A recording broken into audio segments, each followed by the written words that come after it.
Troy, just to confirm, are you starting tonight? No, I'm not. Okay, and just getting that out of the way, can you detail maybe the adventure you went on just to get here to Edmonton? Yeah, so I was got a call that I was claimed and was kind of at the rink in LA and got all my ducks in a row at the rink there, got my gear packed and headed over, packed up my stuff at the apartment I was staying at and got some paperwork. Was on the road in about 3 hours after I got claimed, maybe less. Stopped the first night in Ogden, Utah, and then kept driving. Got up early in the morning, kept driving. Then I was in like the mountains somewhere in Montana, and my agent called and asked me if I'd crossed the border yet. I said no. He's like, "We'll stop wherever you can. We're not sure if you're going to be going up to Edmonton quite yet." So Helena was the next stop. I always thought Helena was a lot bigger than it is, being a capital city of Montana and everything, but didn't realize it was as small as it was. Stopped at a hotel.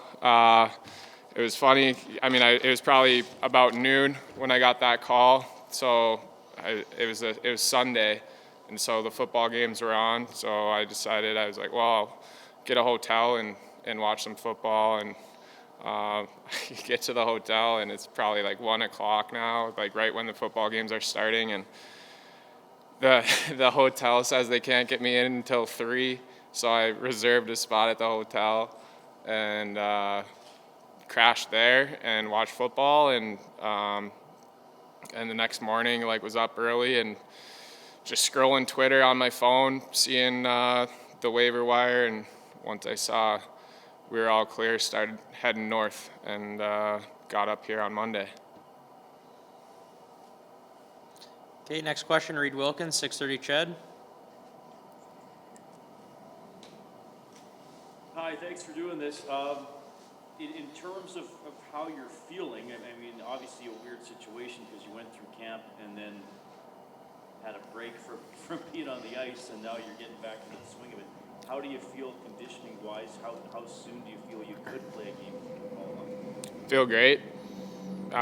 Feel like I can play anytime. Just I'm ready when called upon. I think, maybe it was kind of easy. Like I was able to work out and stuff, so I was able to keep some of the cardio and stuff like that up, even when I was in the quarantine, and got back on the ice. And first couple days just with coaches, and obviously it's not quite the pace of an NHL practice, and then I feel back up to speed. So yeah, whenever, pretty easy that way. Just get in front of the puck.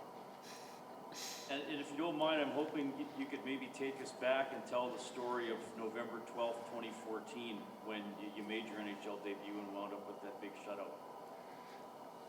Yeah, the thing I remember really the most was that my family was able to get there into Carolina, and I think everybody's NHL debut is a special occasion, and I just kind of told myself like it's just another hockey game. You've been doing it for years.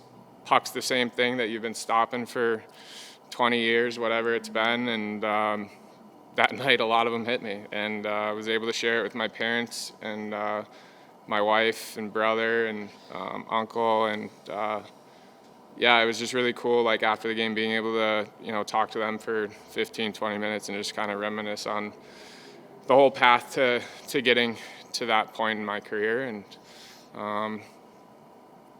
it was a great night, and it's kind of been the driving force for me to get back to the NHL. Next question, Jim Matheson, Post Media.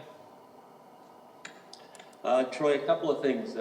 Why driving instead of flying to get to Edmonton? And you probably fly to Edmonton a heck of a lot easier than driving. And the other question, have you even dressed for another NHL game since back in 2014-15 in terms of before you got to Edmonton, in terms of in a backup role in Nashville or San Jose?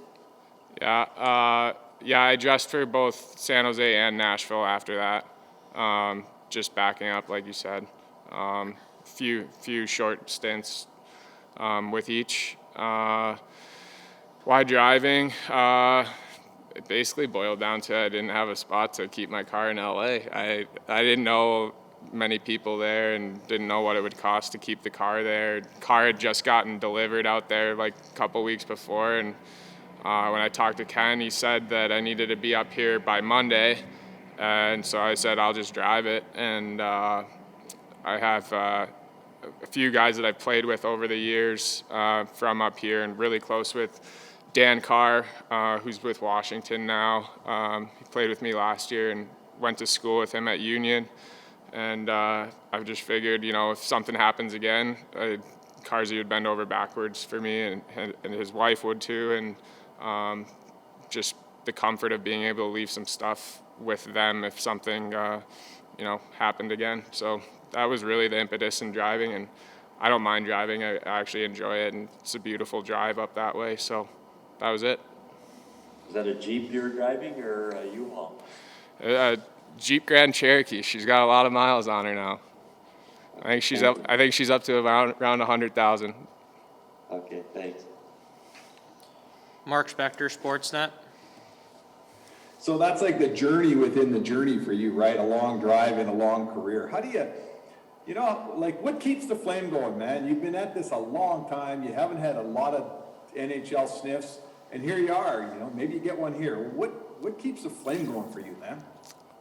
It's a number of things. I mean, first of all, I love hockey. It's the job I dreamed of having growing up, and something that I'm able to support my family with, and it's my passion. I love it. I'm very lucky to be able to do what I love and make a living, and I'm just going to keep working hard and having fun. I'm a very lucky person to be able to do something that I love and have fun with every day, and be handsomely rewarded enough that I can provide for my family. And my family's kind of the other side of it too. It's pretty special, and definitely missing them in the past couple months here. But at the end of the day, it's something I can do that hopefully will provide a good upbringing for my son and daughter. And I'm just very lucky to be able to do what I do. So tell us a little more about your family. Like guys like you, we've watched this. I've certainly seen this a lot. The further you go in your career, the harder it is to keep moving everyone around. You got kids now. Maybe just tell us how old your kids are, and the whole dynamic of being 31 and still chasing the dream, and the family's hanging in there with you. First of all, my wife's a rock star.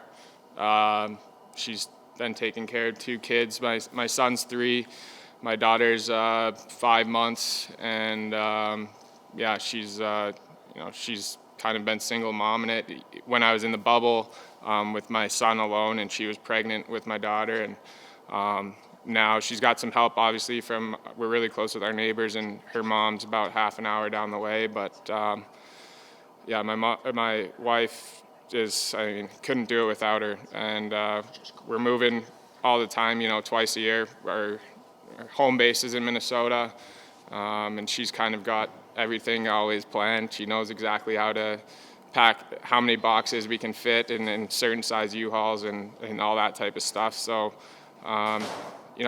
it's one of those things. Like we've kind of adapted to it, and we haven't quite had to move with the 2 kids yet, but it's something that we love to do, and I think my son loves being around hockey players, and it's just part of life now.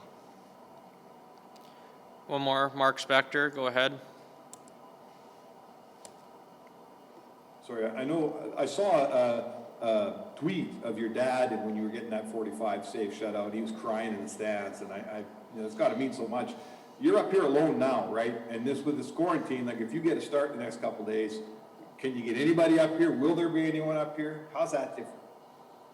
I don't think anyone will be up here in the next few days, but I don't know if it's really that different, like in the game. I mean, in the game, I try to keep it all within the glass and focus on stopping the next puck. But I like the one thing I've learned with being away from everybody, my parents and obviously my wife and kids, is FaceTime's awesome. Like, so I'm sure I FaceTime with my wife and kids and my parents just about every day, and so that won't change too many things. Yeah, hopefully we can kind of celebrate on FaceTime soon. Last question for me. What did your parents do growing up? What did your dad do and your mom? My dad was in door-to-door sales, selling stamps mainly. He is not working right now. And then my mom is in international sales for food warming company. Jim Matheson, go ahead. One last one from me, Troy. Why did you sign in LA? Did it look like you weren't going to get a shot in Nashville? It was just like an opportunity thing, and I loved being at home in Milwaukee. That was awesome. Something that my family definitely cherished.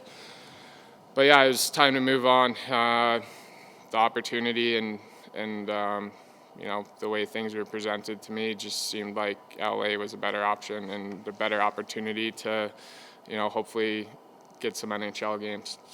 Pretty much simple as that.